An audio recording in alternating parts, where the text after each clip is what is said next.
Hi students, तो आज हम बात करेंगे कक्षा 10 के चैप्टर 1 रियल नंबर। तो रियल नंबर में हमारा एक्सरसाइज 1.3 है। तो 1.3 में क्वेश्चन नंबर 3 देखेंगे, यहाँ पे लिखा गया है। तो सिद्ध कीजिए कि निम्नलिखित संख्याएं अपरिमेय है। इसका मतलब ये हुआ जो नीचे दी गई संख्याएं हैं अपरिमेय संख्या आपको सिद्ध करना है।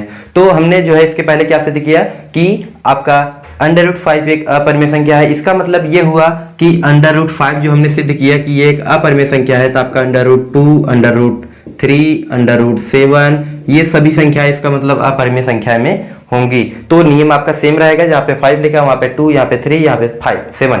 तो सभी संख्या क्या होंगी? अपरिमेय संख्याएं होंगी। तो यहाँ पे लिखा गया कि 1/√2 आपको सिद्ध करना है कि यह एक अपरिमेय संख्या है। तो चलिए यहाँ पे देखते हैं। तो लिखेंगे माना, जब तक हमारा अपरिमेय सिद्ध नहीं हो जाता तब तक हम इसको क्या मानते हैं? परिमेय संख्या मानते हैं। लिखेंगे माना 1/√2 एक परिमेय संख्या है। क्या है? परिमेय संख्या। लिखेंगे यहाँ पे परिमेय संख्या।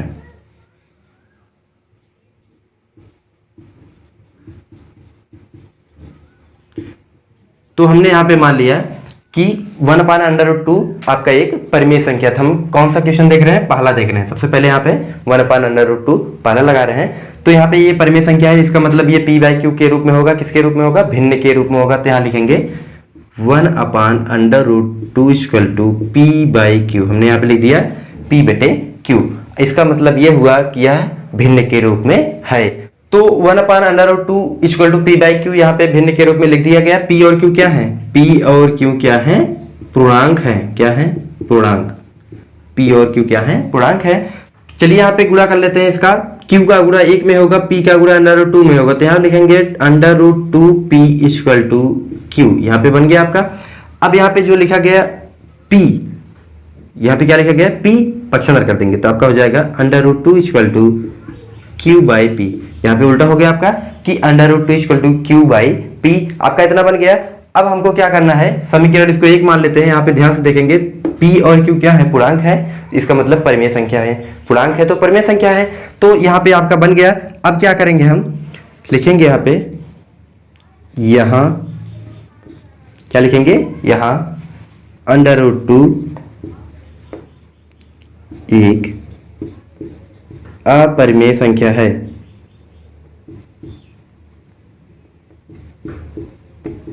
अपरिमेय संख्या है। तो √2 क्या आपका? अपरिमेय संख्या है। यहाँ पे हम देखेंगे √5 हमने सिद्ध किया था। तो 2, 3, 7 आपका सभी जो है अपरिमेय संख्या में आएंगी। तो आपका यहाँ पे √2 एक अपरिमेय संख्या है। सिद्ध कर चुके हैं। लिख देंगे सिद्ध कर चुके हैं। लिख देंगे सिद्ध कर चुके हैं कि √2 आपका अपरिमेय संख्या है। तथा यहाँ लिखेंगे तथा p और q क्या है? q/p एक परिमेय संख्या है। क्या है? परिमेय संख्या। तो यहाँ पे आपका बना ये परिमेय संख्या और ये बन गया आपका अपरिमेय संख्या। तो अतः हमारा मानना गलत था। लिखेंगे अतः हमारा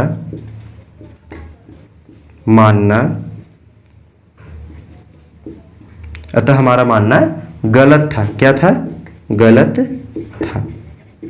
तो हमने क्या माना था? दी गई संख्या आपका परिमेय संख्या पे लिखा गया कि एक परिमेय संख्या है। तो हमारा मानना गलत था कि दी गई संख्या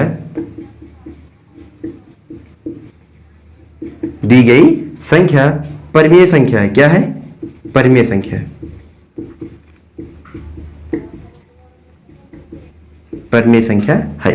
यहाँ पे हमने लिखा कि अतः हमारा मानना गलत था कि दी गई संख्या आपका परिमेय संख्या है। तो क्या बना आपका? अपरिमेय संख्या। अतः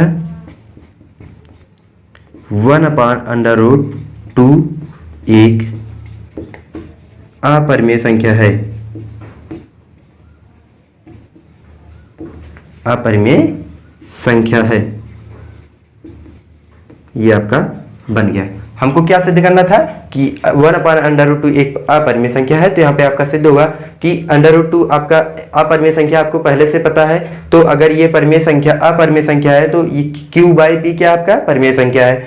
तो यहाँ पे क्या लिखा गया? अतः हमारा मानना गलत था कि हम परिमेय संख्या मान लिए थे। यहाँ पे लिख लिए थे कि 1/√2 एक परिमेय संख्या हमने गलत मान लिया। तो यहाँ पे आपका सिद्ध हुआ कि 1/√2 एक अपरिमेय संख्या है। अब हम देखेंगे क्वेश्चन नंबर दूसरा कि 7/5 एक अपरिमेय संख्या है, सेम आपका होगा।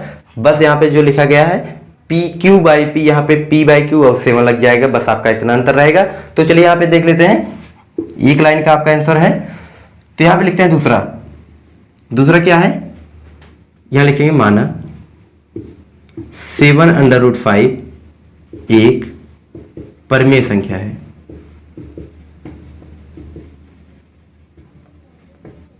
तो हमने यहाँ पे मान लिया कि 7/5 एक परिमेय संख्या है। कौन संख्या है? परिमेय संख्या है। अगर यह परिमेय संख्या है तो यह भिन्न के रूप में होगा, भिन्न का मतलब बटे के रूप में, p बाई क्यू के रूप में। तो यहाँ लिखेंगे 7/5 equal to p by q. क्या लिखेंगे? p by q. तो आपका 7 पक्षांतर होगा तो आपका हो जाएगा √5 equal to p by q into, यहाँ पे मल्टीप्लाई है तो 1/7 हो जाएगा, ये आपका बन गया। तो यहाँ पे लिखेंगे √5 equal to p by 7q, 7q, यहाँ पे q लिखेंगे, सॉरी यहाँ पे लिखेंगे q। तो ये आपका हो गया कि √5 equal to p by 7q। अब ये आपका समीकरण नंबर 1 बना सकते हैं इसको। अब हमको क्या करना है कि √5 क्या है आपका अपरिमेय संख्या, हमको पहले से पता है। तो आपका यहाँ पे हो जाएगा कि यहाँ √5 एक अपरिमेय संख्या है। कौन सी है? अपरिमेय संख्या, अपरिमेय संख्या है। तो हम सिद्ध कर चुके हैं, पीछे हम सिद्ध कर चुके हैं कि √5 एक अपरिमेय संख्या है। तो लिखेंगे तथा p बाई 7q परिमेय संख्या है। क्या है? परिमेय संख्या। परिमेय संख्या कैसे हुआ?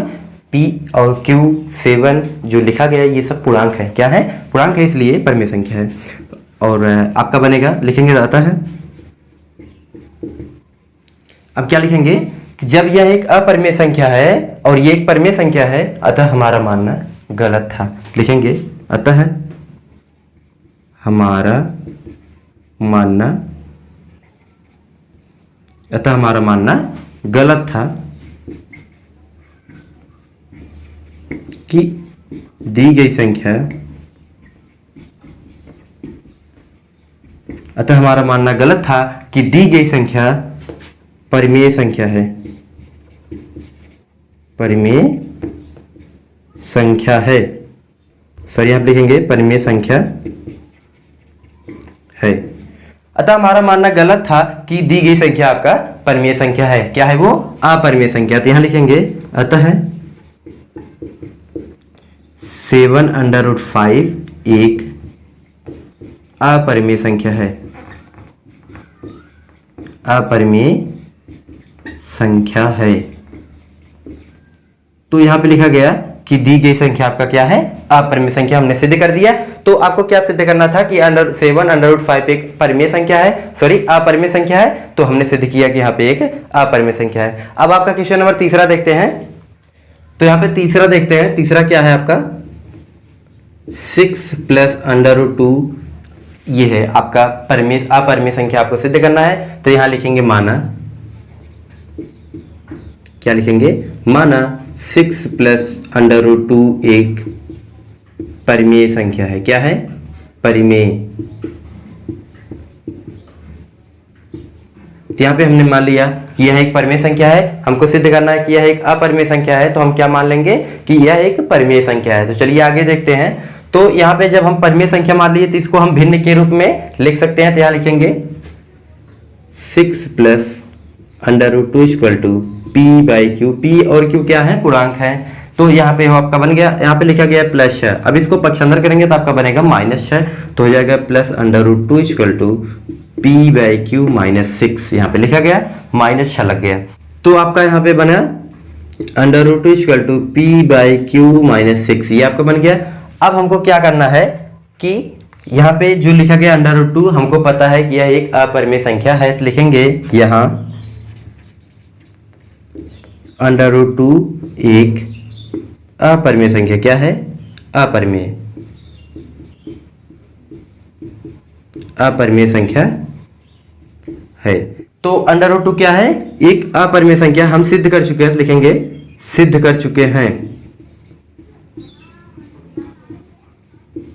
सिद्ध कर चुके हैं। तो हम यहाँ पे सिद्ध कर चुके हैं कि √2 आपका एक अपरिमेय संख्या है। तो यहाँ पे देखेंगे कि लिखा गया √5 इक्वल टू √2 √3 √7 सब बराबर है। तो संख्या में बराबर नहीं है, लेकिन नियम जब हम सिद्ध करेंगे तो वो बराबर होगा। इसका मतलब ये हुआ कि √5 एक अपरिमेय संख्या है, जिसका मतलब 2, 3, 7 भी आपका अपरिमेय संख्या होगी। तो यहाँ पे हम सिद्ध कर चुके हैं, तो लिखेंगे यहाँ पे आता है, सर यहाँ पे लिख देते तथा p/q - 6 ये परिमेय संख्या है। क्या है? परिमेय, लिखेंगे परिमेय संख्या है। कैसे? कि p, q और 6 तीनों क्या है? पूर्णांक है, तो परिमेय संख्या होगी। तो अगर ये परिमेय संख्या और ये अपरिमेय संख्या, इसका मतलब क्या हुआ? आता है हमारा मानना गलत था। क्या था? गलत था कि दी गई